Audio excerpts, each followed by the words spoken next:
इस समय हम आगरा में हैं और एक होटल में बैठे हुए हैं। तो हमने सोचा कि यहाँ से भी एक जो है श्लोक की व्याख्या कर लिया जाए। तो आज हम यहाँ पर भगवत गीता के 6ठे अध्याय का 21 नंबर श्लोक की चर्चा करेंगे और ये बहुत ही महत्वपूर्ण श्लोक है, जिसको आप लोग सुनेंगे समझेंगे तो बहुत आनंद आएगा। तो श्लोक इस प्रकार है। इंद्रियों से अतीत केवल शुद्ध हुई सूक्ष्म बुद्धि द्वारा ग्रहण करने योग्य जो अनंत आनंद है, उसको जिस अवस्था में अनुभव करता है और जिस अवस्था में स्थित यह योगी परमात्मा के स्वरूप से विचलित होता ही नहीं। अब यहाँ भगवान बता रहे हैं इंद्रियों से अतीत,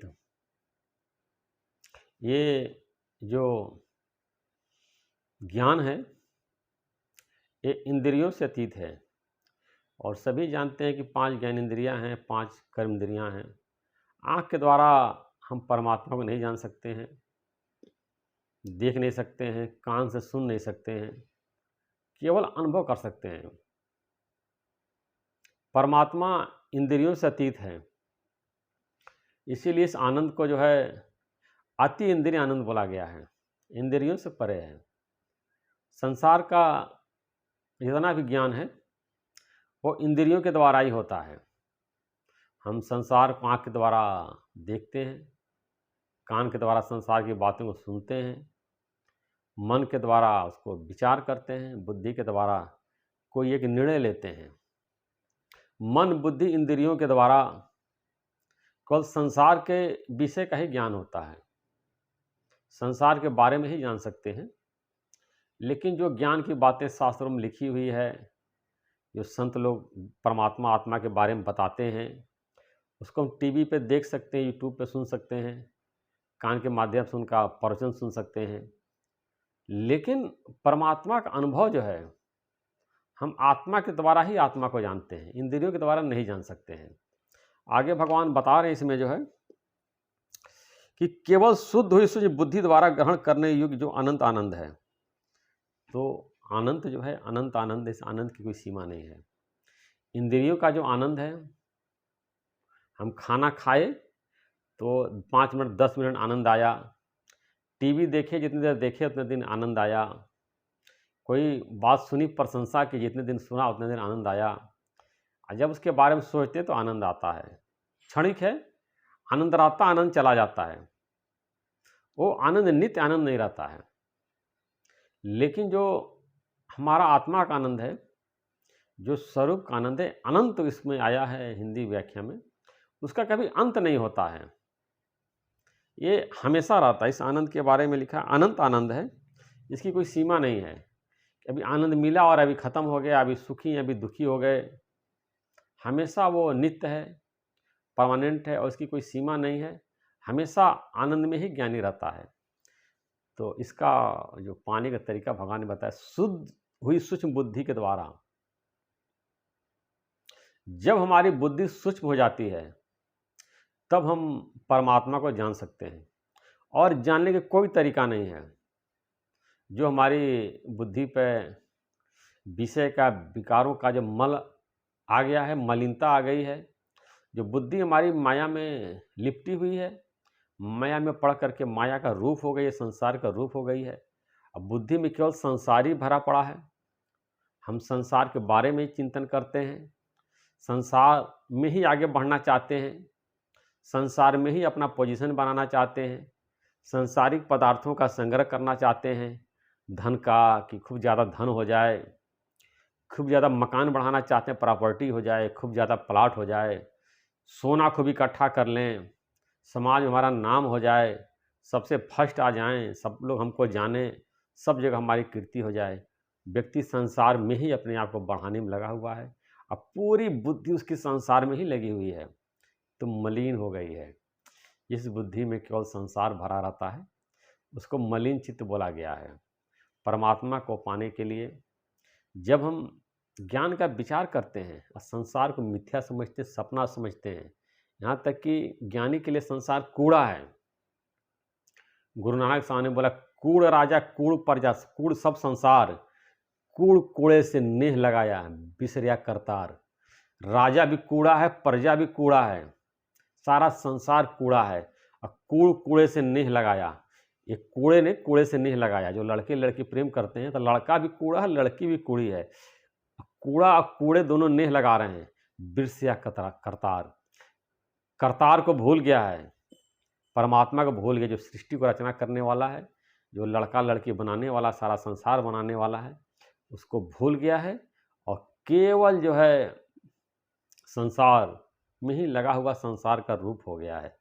लेकिन जब ज्ञान का अभ्यास करते हैं, परमात्मा का चिंतन कर आत्मा परमात्मा को जानने की कोशिश करते हैं, संसार को मिथ्या समझते हैं, संसार को सपना समझते हैं, सोचते शरीर और संसार छूटने वाला, नष्ट होने वाला है, थोड़े समय के लिए मिला हुआ है। इसके द्वारा जब हम ज्ञान का अभ्यास करते हैं, अपने स्वरूप को जानने की कोशिश करते हैं, तो भगवान ने बताया हमारी बुद्धि जब सूक्ष्म हो जाती है, पवित्र हो जाती है, संसार की जो मलिनता हमारे मन में बैठी हुई है, सारा संसार जब निकल जाता है।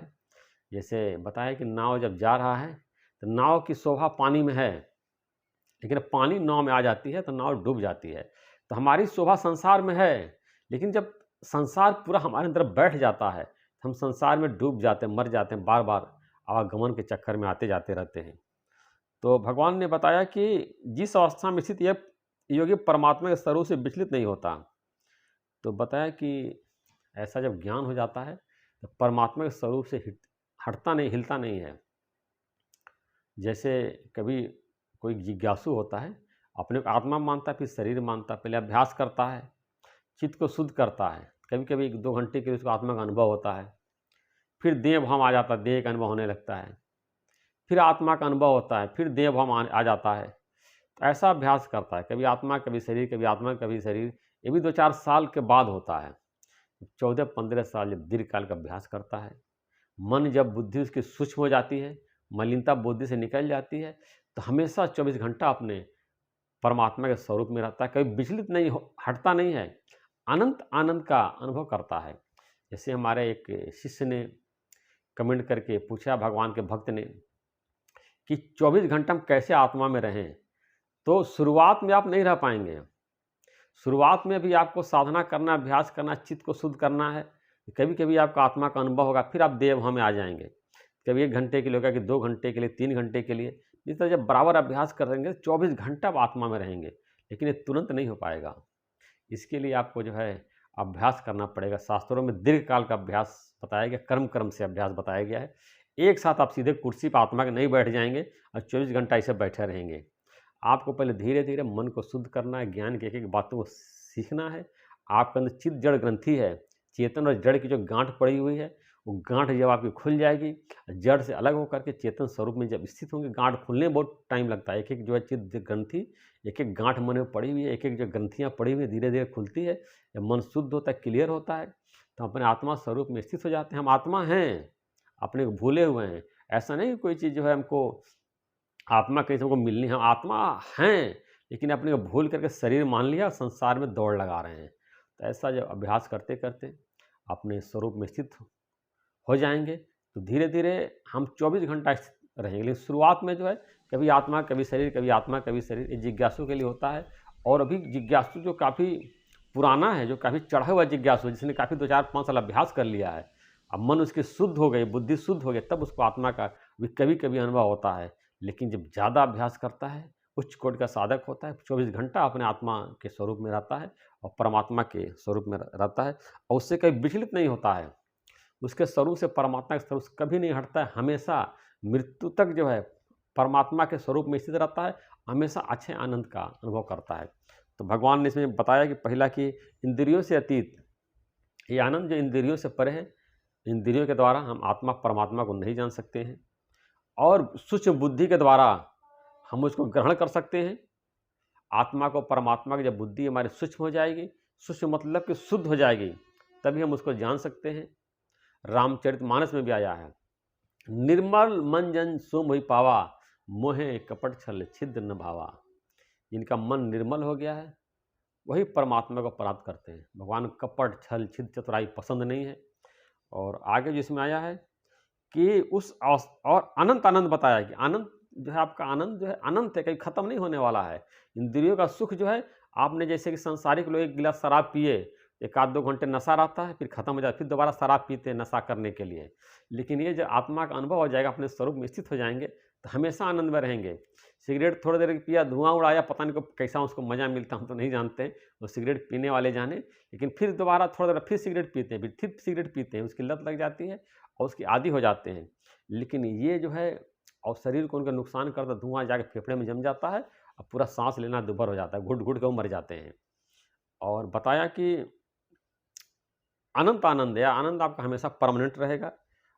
और बता रहे हैं कि एक बार परमात्मा के स्वरूप में स्थित हो जाने के बाद, वो योगी अपने स्वरूप से चलायमान नहीं होता। जो भक्त होता है, अपने स्वरूप में स्थित रहता है और 24 घंटा परमानेंट नित्य जो है, अपने स्वरूप में स्थित रहता है। यहाँ तक कि बड़े भारी मतलब कैसी भी पोज़ीशन आ जाए, कितने भी उसकी हालत पोज़ीशन हो जाएँ, अपने स्वरूप से नहीं हटता है। जैसे समुद्र की तुलना ज्ञानी समुद्र की तरह रहता है। समुद्र बाहर तूफ़ान दिखते हैं, लेकिन भीतर गहरी शांति होती है।